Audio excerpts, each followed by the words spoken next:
I know you're aware of the allegation, and basically, just to reiterate it, Mr. Onan, his attorney, and another woman contacted the sheriff's office back in 2016 and alleged that you and his wife were involved in an adulterous relationship, and that the two of you had been seen together on numerous occasions. He actually hired a private investigator to follow the two of you. I never saw the videos. He claims he has videos of the two of you at the school, at a Westin hotel in Charleston. Claims the two of you traveled to Las Vegas together. Obviously, the incident in Charleston, the incident in Las Vegas would be, if there's anything, would be during your off-duty time. So that is a personal matter. There's allegations that you were driving Miss Onan around in your work vehicle on and off duty.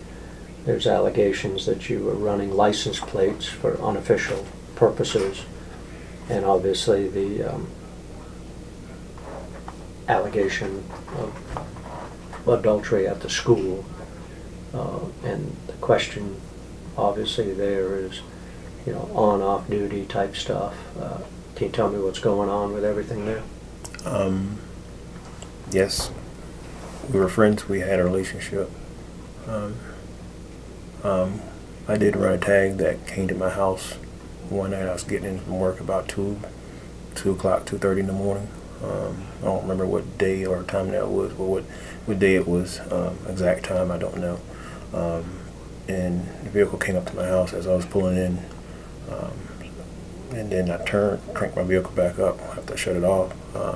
I thought it was kind of suspicious of a vehicle following me to my house that time morning, knowing what type of job I did at that time.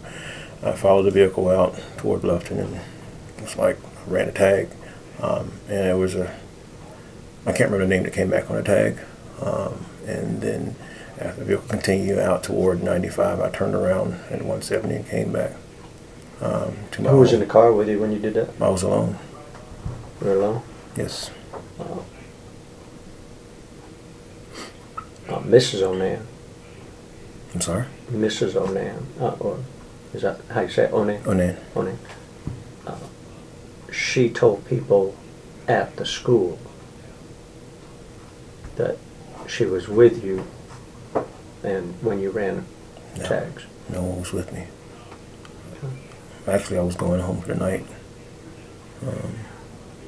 Everything matches up except for that. She says she was Yes. with you pulling into Red Tip Lane and... No. Okay. No. I remember that night, like I said, I remember because I was weirded out because I was pulled up on the side of my fence, the back side of my fence, where I normally kept my patrol vehicle. And I thought it was weird because the car stopped in front of my neighbor's house. I'm like, that's weird. It's very weird. My neighbors, everybody's normally asleep that time of the night. And so I turned my car off, then the car just stopped. It was like just sitting there idling. I cranked my car back up, the lights came on, and it backed up. And so I went down my dirt road. To come to my house, you have to be planning to come there because it's like making a horseshoe. So I went back out and got behind the vehicle on 278 and got close enough where I could run it. And then I just backed off and kind of see where it was going. Like I said, it went out. I remember the car went across 170 on 278, and that's where I made a U-E and came back up on 278 from 170 and headed back to my house and parked where I normally parked. Did you talk to Mrs. Onan about that? I did tell her about it. I was like, it was kind of weird. If she knew the person? I did, and she did say that she knew the person. I had seen her earlier in the night, I want to say. But at the time, she was not in my vehicle. In reference, how many times did she actually ride around in the car with you? I can't be exact. If I had to give an estimate, probably about 3 or 4 times. How many times were you on duty when that was occurring?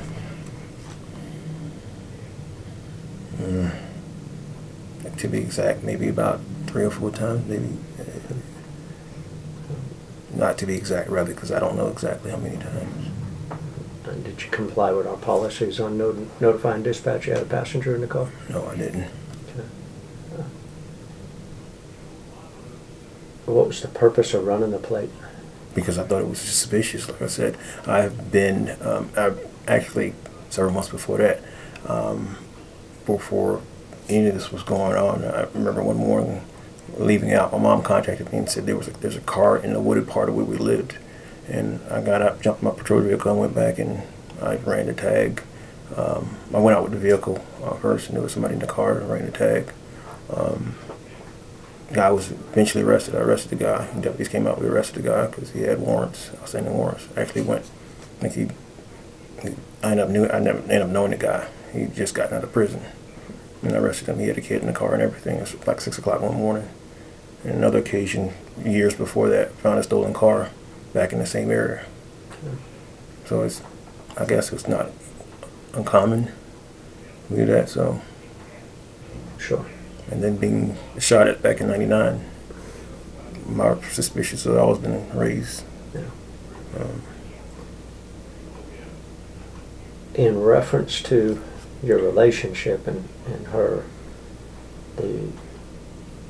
according to the private investigator, he has video of the two of you in a sexual relationship inside the school. Did you ever engage in anything like that inside the school? Yes. Did you ever do it while you were on duty?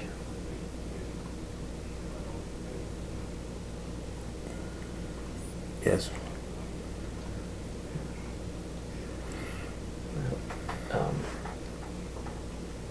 You know, obviously, there are some policy violations here. Yes. What I'm going to do is I'm going to type this up, submit it through the chain, through the chief, up to the sheriff.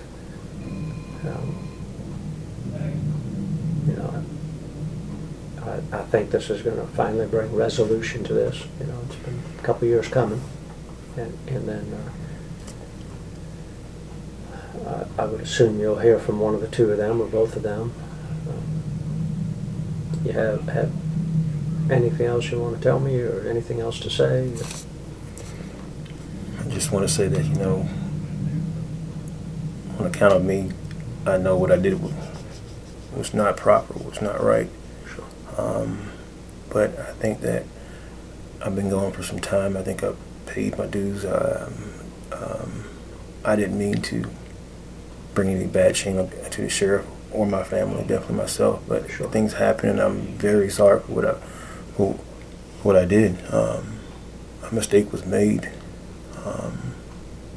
and I'm sorry for the mistake that I've made. I've prayed and asked forgiveness for it, and it's time for me to move on from it. Even if it does not come back in the decision that I want, I know that I feel better by talking about it. Sure.